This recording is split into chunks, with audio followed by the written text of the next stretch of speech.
Mesdames, Messieurs, bonsoir. Bienvenue aux 20h sur Equinox Télévision. À la une de cette édition, violation des droits humains au Cameroun, Amnesty International dénonce les arrestations arbitraires et l'oppression du régime de Yaoundé sur les militants du MRC interpellés le 22 septembre dernier. Cette ONG demande au gouvernement de trouver des voies et moyens pour mettre définitivement un terme à toutes ces incarcérations ou pour décrisper le climat sociopolitique au Cameroun. Crise FECAFOOT, Ligue de football professionnel. L'Assemblée nationale interpelle les deux dirigeants des institutions à revenir à de meilleurs sentiments pour le bien du football camerounais. C'est l'un des points phares du discours de clôture du président de l'Auguste Chambre. Voilà pour le sommaire.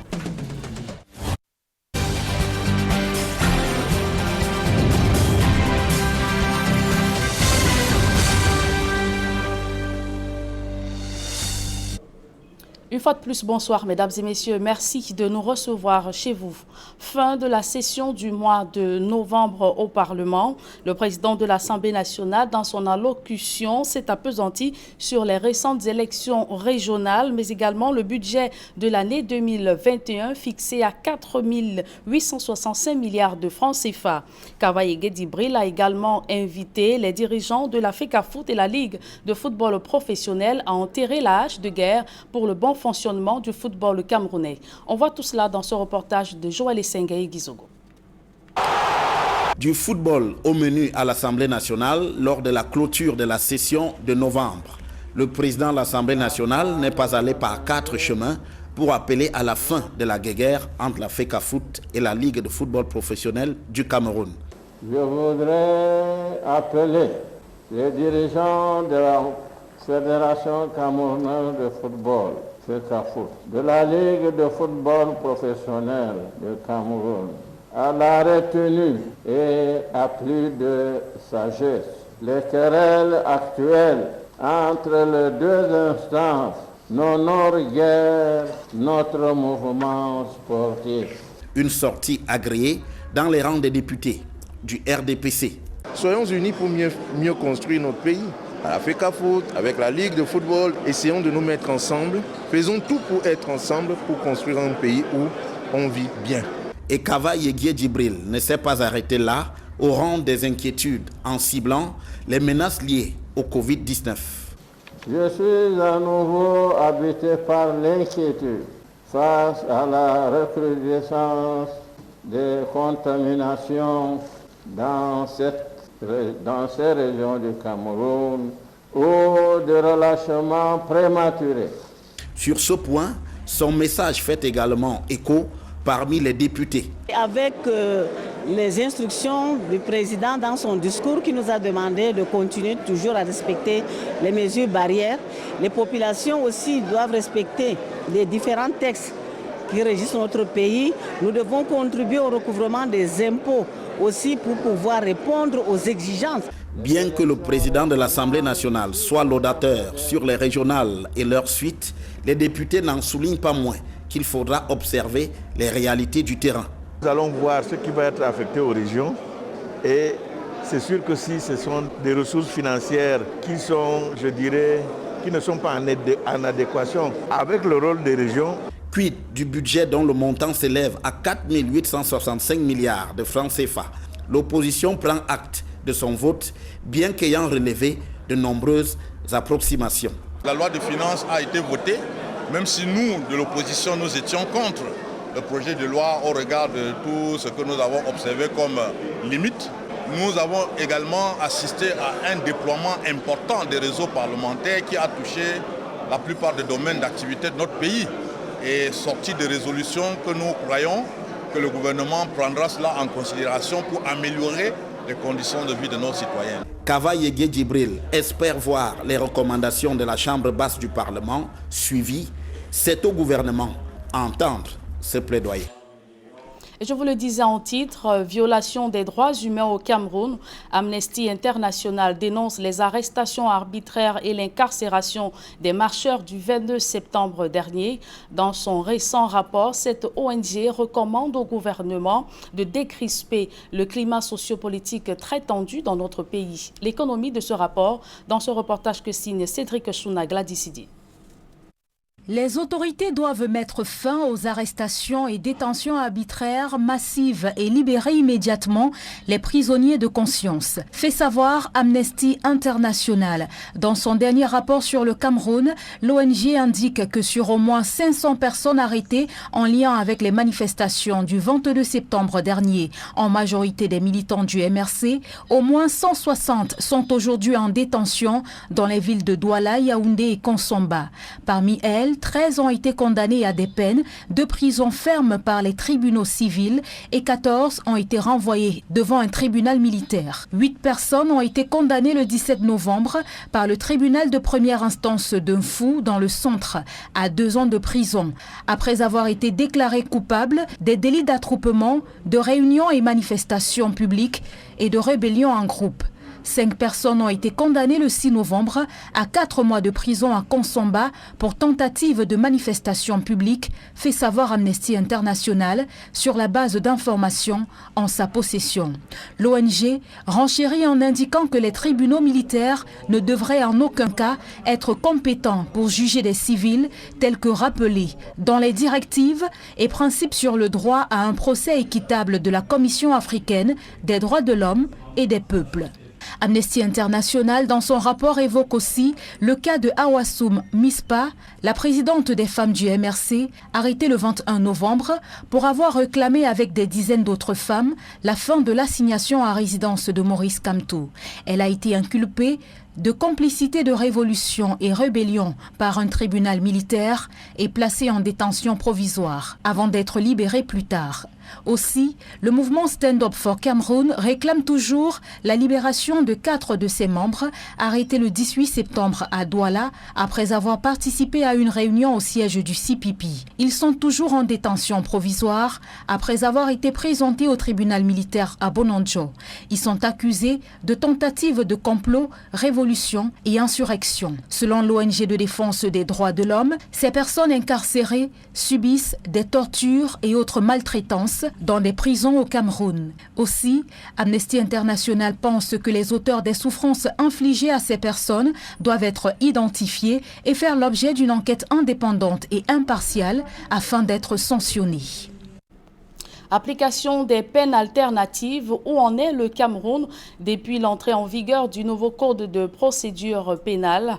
4 ans après son adoption, la société civile tire la sonnette d'alarme sur la violation de cette disposition légale qui continue de maintenir en détention des personnes condamnées pour des faits mineurs. Aïk Cyril pour plus de précisions. C'est un sujet qui préoccupe la société civile. Depuis l'entrée en vigueur du nouveau code de procédure pénale en 2016, la disposition portant sur les peines alternatives n'est toujours pas appliquée.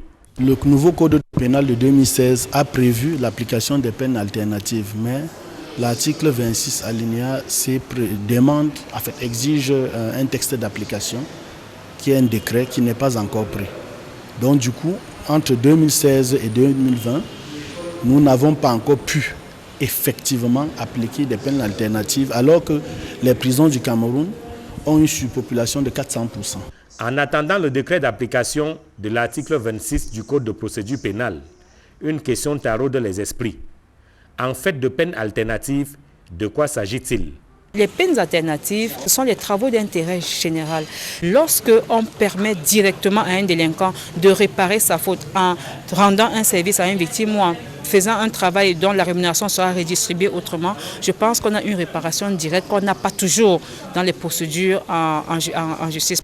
Ainsi définie, la société civile reste convaincue que les peines alternatives constituent un levier sur lequel les pouvoirs publics peuvent appuyer afin non seulement de désengorger les prisons camerounaises, mais aussi de restaurer la dignité humaine.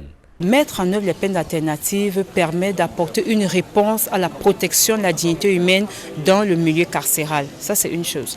Deuxième chose, il y a un fort besoin de reconstruire la confiance de la société camerounaise en la justice. Et donc, nous pensons que les peines alternatives peuvent être un levier sur lequel les décideurs peuvent agir pour créer un sentiment, n'est-ce pas, d'appartenance et d'implication des citoyens dans la vie de la cité. Mais une autre réflexion laisse entrevoir que même si le décret d'application était signé, la mise en œuvre des peines alternatives reste complexe. Une des approches aussi serait l'expérimentation, avoir d'abord un petit échantillonnage, travailler d'abord peut-être avec certaines prisons qui sont dans des lieux peu sensibles, parce que si on veut commencer tout de suite en Kondengou, à Nouvelle, je ne sais pas si ce serait pareil que si on allait commencer peut-être à Yoko, où on a une faible population carcérale, où l'environnement peut-être s'y prête en termes d'environnement moins austère que peut-être qu'à Yaoundé, dans certaines. Donc je crois que c'est des réflexions à faire. À l'initiative de Nouveaux droits de l'homme Cameroun, le débat sur les peines alternatives est ouvert à la faveur de la célébration du 72e anniversaire de la Déclaration universelle des droits de l'homme.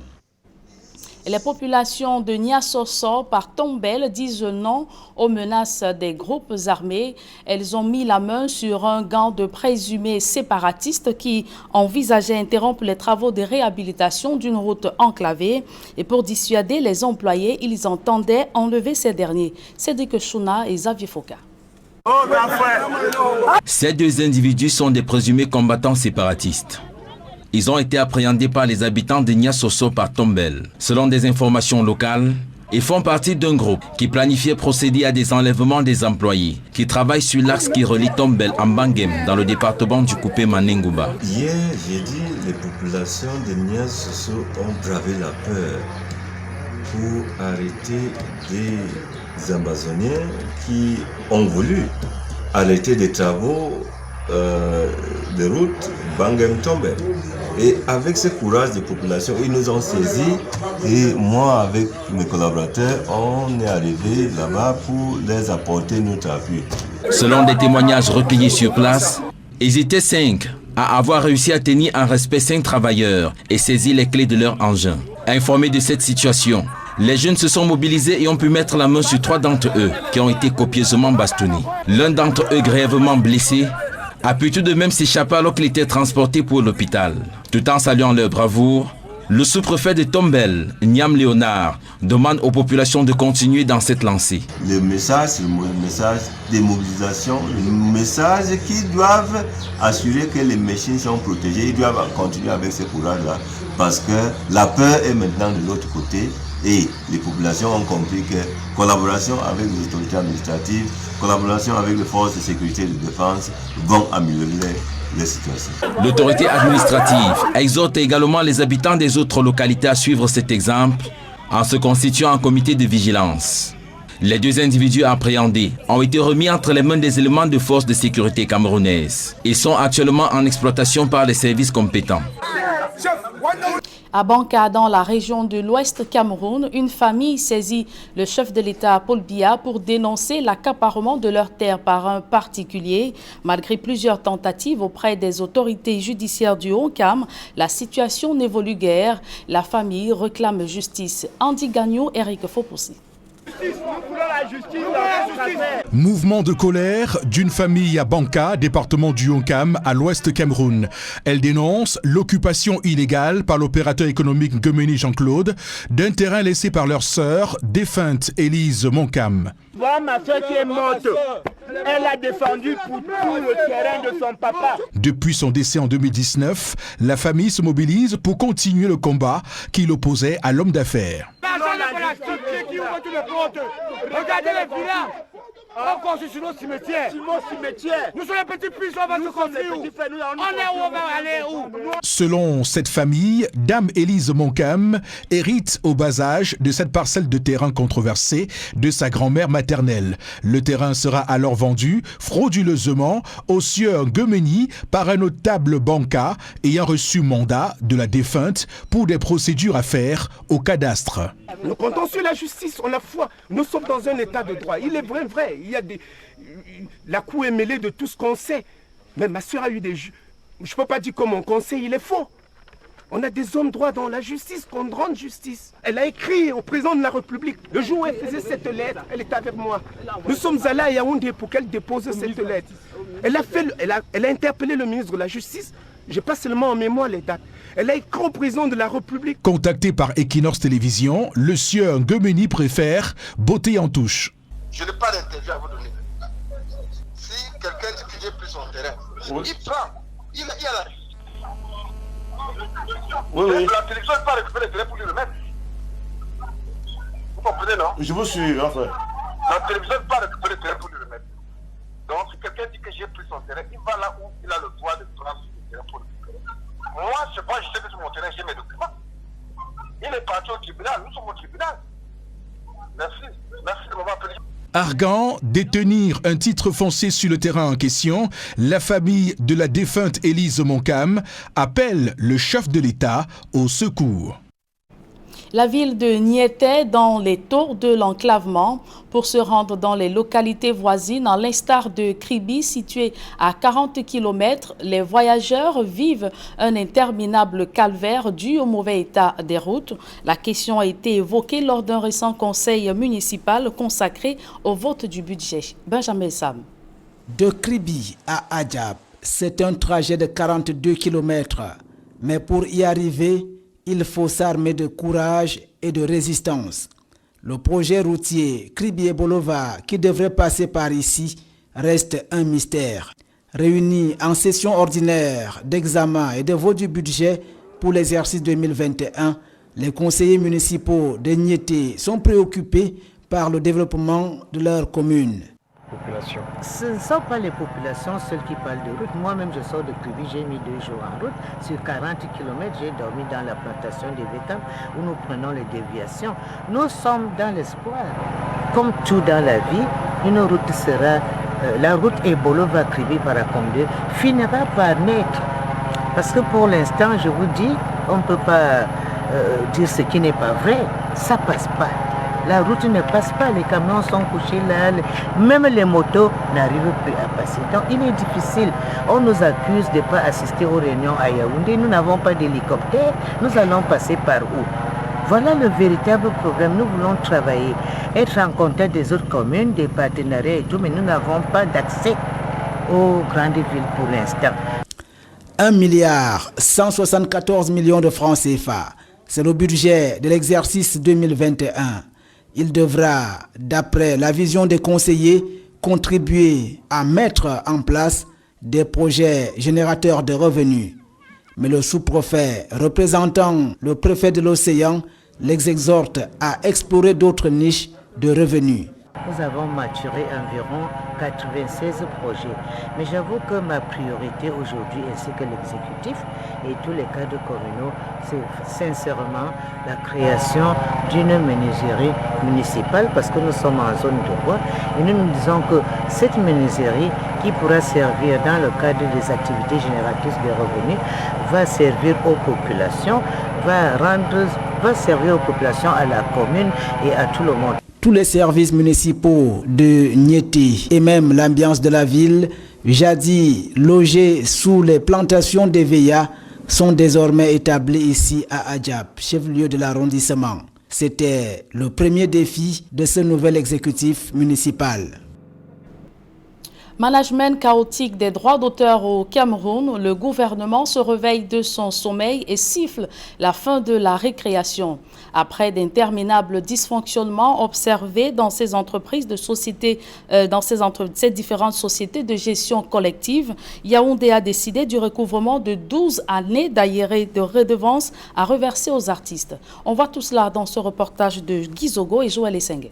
Suite à une décision du gouvernement, l'opération de recouvrement des arriérés du droit d'auteur pour la période 2005-2017 a été lancée à Yaoundé. Les grands usagers concernés par cette opération se recrutent dans divers secteurs avec un montant conséquent à solder. Il s'agit de Nestlé, Cameroun, PMUC, le chantier naval et industriel du Cameroun, Camrail, Ascoma, Chococam, Port autonome de Douala, Sicam, Tradex, Maya, Glacerie du Cameroun, Guinness, MTN, Orange. Les créances sont évaluées à ce jour-ci pour les 12 années à peu près à 2 milliards de francs CFA. Pour la commission de contrôle des organismes de gestion collective du droit d'auteur, il est question de mettre un terme aux écarts de conduite de certains usagers, alors que le ministère des Arts et de la Culture y voit un moyen de résoudre les problèmes des artistes. Les 10 usagers, à un moment donné, ont fait preuve de mauvaise foi. Je dis mauvaise foi, pourquoi? Parce que pendant la période de trouble que nous avons tous observé dans le secteur du droit d'auteur, notamment dans l'art musical, n'ont plus continué à satisfaire leurs obligations. Bien que continuant, n'est-ce pas, à exploiter les œuvres de ces artistes. Progressivement, il est en train de résoudre tous les problèmes des artistes, que ce soit ceux de la SONACAM, de la SCDV, de la SOCADA. On lui donne le temps normal et il va finir par résoudre tous les problèmes des artistes. Et les artistes vont entrer par la signature de ces décisions-là dans leurs droits que nous attendons tous. Selon les artistes, les partis devront trouver un modus vivendi, à défaut de quoi d'autres moyens seront envisagés. Il y a des sociétés qui se sont constituées séquestres, c'est-à-dire elles avaient gardé de l'argent, elles vont s'exécuter spontanément. Il y en a qui ont signé avec l'accord du GICAM qu'elles devraient verser l'argent tous les 15 mars de chaque exercice. Ben, si elles n'ont pas versé, puisque nous avons des créances exigibles, nous allons les exiger à verser ce montant-là. C'est donc un appel à la responsabilité qui est lancé à ces grands usagers du droit d'auteur. Les redevances dont nous parlons aujourd'hui sont en fait des arriérés qui les payent afin qu'aujourd'hui l'artiste puisse sortir de la précarité. Parmi certains artistes, on se réjouit à l'idée d'avoir apporté une contribution à la mise en route de ces recouvrements. Sam Bendé avait du mal à faire passer le message. Il avait ses avoirs depuis des années. Ayant créé le syndicat, le SINAMU, j'ai décidé, avec d'autres aînés, de créer un mouvement Debout pour nos droits. Et nous avons créé ce mouvement Debout pour nos droits pour soutenir Sam Bendé. Ces créances dues par les grands usagers du droit d'auteur sont consécutives au contrat établi entre la Cameroon Music Corporation CMC et certaines grandes entreprises entre 2005 et 2008. Et comment améliorer l'investissement public au Cameroun? Cette préoccupation est au cœur des politiques publiques de développement. La réalité laisse voir des faiblesses qui freinent la réalisation des projets. Le gouvernement mise désormais sur un renforcement de l'implication des communes à la base, notamment en matière de maturation des projets. Donald Brice Kamgan et François Dikoumé. Un pont là où les populations attendent une route bitumée, un établissement scolaire en lieu et place d'un complément en enseignant, ces types de dérapages sont légion aux quatre coins du Cameroun. Des incongruités mettant en exergue des défaillances dans la conception et la maturation des projets. On observait qu'on envoie un pont sur une rivière alors que les populations de cette localité ont plutôt besoin de l'eau, de forage. L'idée partira de la base pour le sommet. Il n'y aura donc plus des projets qui reviennent du sommet vers la base et qui seront donc en incohérence avec les besoins exprimés par la base. Cet espoir est celui de la dizaine d'élus locaux qui prennent part à cette rencontre organisée par la délégation régionale du ministère de l'économie, de la planification et de l'aménagement du territoire du littoral. Les élus locaux, mais aussi les administrations qui interviennent dans la chaîne de maturation des projets sont en conclave. Ils sont sensibilisés sur la nouvelle démarche de maturation instituée par le décret du chef du gouvernement de juin 2018. Ce texte instaure un comité technique de maturation et renforce le rôle des collectivités territoriales décentralisées à travers les rencontres régionales de maturation. Nous sommes en plein dans la décentralisation. Les projets peuvent partir du bas vers le haut. Voilà pourquoi on parle des sous-comités techniques départementaux qui ont travaillé déjà à la base avec les maires, qui ont validé et jugé mature des projets portés par des communes et qui peuvent les faire monter maintenant au niveau de la région avec le sous-comité technique régional. Une bonne maîtrise du nouveau cadre de maturation des projets par tous les acteurs de la chaîne permettrait de réduire les délais d'exécution des chantiers et de tordre le cou à la sous-consommation des budgets d'investissement public, un mal en bonne santé au Cameroun. Et les avocats à l'école de l'art oratoire, ils viennent d'organiser un concours pour désigner l'avocat le plus talentueux en oratoire, principal moyen utilisé dans les plaidoiries. Il s'agissait au cours de cet exercice de présenter l'impact de la COVID-19 sur les droits humains. C'était en marge de la Journée internationale de la Déclaration universelle des droits de l'homme. D'autres précisions dans ce reportage de Gizogo et Emmanuel Diop. Ce virus dont les signes courants sont entre autres la toux. Un concours d'art oratoire, tel est l'exercice choisi par le barreau du Cameroun via sa commission des droits de l'homme et des libertés pour célébrer la 72e édition de la Déclaration universelle des droits de l'homme. La plaidoirie est un instrument pour l'avocat. Dans les prétoires, la parole est l'instrument principal de l'avocat. Et à l'occasion de la Journée internationale des droits de l'homme, il est important de permettre à nos jeunes confrères de s'exercer sur des thèmes définis à l'avance, comme celui d'aujourd'hui, droits de l'homme par rapport à la pandémie du Covid-19. Quant aux candidats présélectionnés, parmi 4 avocats, ne totalisant pas plus de 3 années d'exercice, les joutes ont été âpres autour du thème Covid-19 et droits humains. Au final, le vainqueur désigné par le jury est Maître Gérard Trésor Ngemaga Kameni, exerçant à Bafoussam. Au Cameroun, j'ai fait une observation selon laquelle, depuis le déclenchement de la Covid-19 en mars 2020, les différentes réactions des pouvoirs publics, notamment du gouvernement, se sont faites par voie de communiqué. Alors, je me suis interrogé pour savoir, avec la voix autorisée de Gilles Gouglemi, si le droit s'écrivait déjà dans les communiqués de presse. Pour le bâtonnier par intérim, les candidats se sont montrés à la hauteur, même si le sujet n'a pas été suffisamment contextualisé. Les candidats ont globalement compris la question, même si je pense qu'ils auraient pu contextualiser de façon à ce que l'appréciation de ce qui se passe au Cameroun apparaisse davantage. C'est peut-être ça qui m'a laissé sur ma faim. La Commission des droits de l'homme et des libertés du barreau, organisatrice de cet événement, explique la portée de ce concours. Nous privilégions et nous faisons la promotion du jeune avocat. C'est pour ça que nous organisons à chaque fois cette compétition, ce concours d'oratoire pour encourager les jeunes avocats à pouvoir s'exprimer, à prendre la parole devant une assistance. Il s'agit ici également de faire ressortir une thématique liée exactement à la situation des droits humains. Parce qu'il faut-il le dire, nous sommes en pleine célébration de la 72e édition de la Déclaration universelle des droits de l'homme.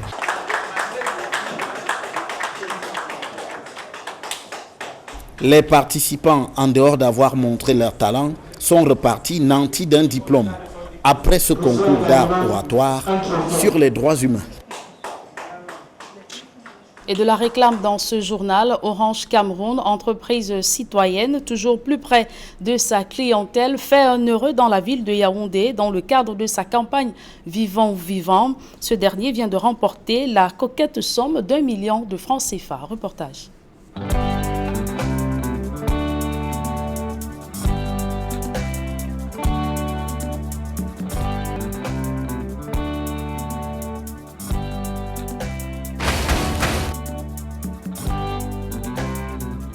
Voilà, on est avec le DMC, hein. C'est le DMC. C'est le directeur marketing et communication, c'est ça, non? Yes. Directeur marketing et communication de Orange Cameroun. Monsieur Yves Com. Je connais Monsieur Yves Com. Voilà, qu'est-ce que ça vous fait, vous, Orange, de vous retrouver, de venir jusqu'ici? Surtout qu'on sait tout le trajet qu'on a fait. Et comment est-ce que vous sentez? Alors, ça, c'est un geste fort. C'est un message fort que nous voulons passer à chacun de nos clients pour leur montrer que Orange est proche de chacun de nos clients. Et Orange donne la possibilité à toutes les couches de la société, toutes les couches de ses consommateurs, à avoir une chance de gagner une partie des 120 millions qui est partagée pendant les 2 prochains mois. Bah, c'est clair, on est chez un gagnant et vous allez découvrir qui c'est tout à l'heure. Il ne nous attend pas, il sait qu'il a fait un achat. C'est par Orange Money qu'il a fait l'achat? Oui, par Orange Money. Il y a 120 millions à gagner. Attendez, vous allez voir.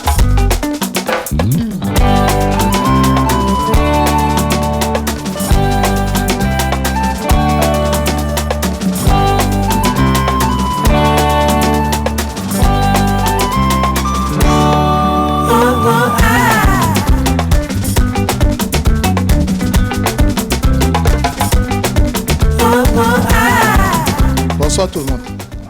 Hey le père. Ah, très content. Ah, vraiment. Sacré Lucas. Le premier jour que je vois ce style passer à l'émission Talent. C'était la nuit du rire. La nuit du rire. Le sketch de Lucas, le premier sketch de Lucas. Tu vois donc, finalement, grâce à Orange Cameroun, c'est Lucas qui t'apporte ton million. Tu as été tiré au sort parce que tu as fait un achat par Orange Money. Et aujourd'hui, je suis venu avec Monsieur Yves Com, c'est le directeur marketing et communication d'Orange. Déjà, vous adressez mes félicitations parce que vous avez fait confiance à Orange. Vous avez fait un simple paiement Orange Money d'environ 650 francs si je ne me trompe pas. Mais voilà, Orange tient ses promesses. Orange est venu jusqu'à chez vous. Orange a tenu à venir jusqu'à chez vous, tenir sa promesse et vous remettre ce chèque de 1 million de francs CFA. Voilà. Depuis le lancement vendredi dernier, il y a déjà plusieurs gagnants et il y en aura encore chaque jour 1 million de francs CFA. Chaque jour pour une personne et 5 personnes qui gagneront chacun 200 000 francs CFA. Félicitations, monsieur Kwam. Et c'est moi qui te donne ton million.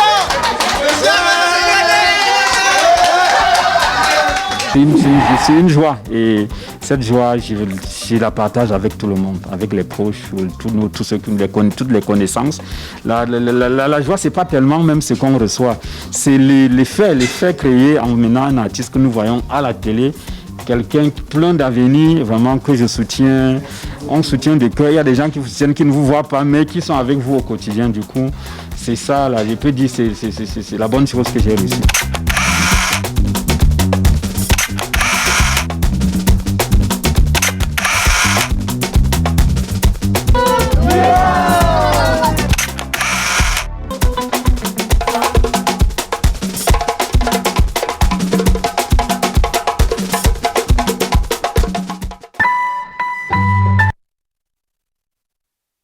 Et ne manquez pas à 21h cet entretien exclusif avec le ministre centrafricain de la Communication. Un entretien mené par Cédric Noufélé et Serge Alain Autou. Mesdames et messieurs, c'est ici que nous mettons un terme à cette édition du journal. Merci de l'avoir suivi. Retrouvez Duval Fangwa et ses invités pour la deuxième partie d'Equinox Soir. Duval. Amnesty International inquiet de l'état des droits de l'homme au Cameroun.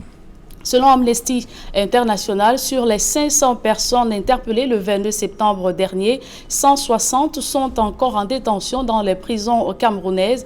Et dans son récent rapport, cette ONG indique que ces personnes, ces prisonniers, subissent des tortures et autres maltraitances. Elle invite de ce fait le gouvernement camerounais à décrisper le climat sociopolitique très tendu dans notre pays.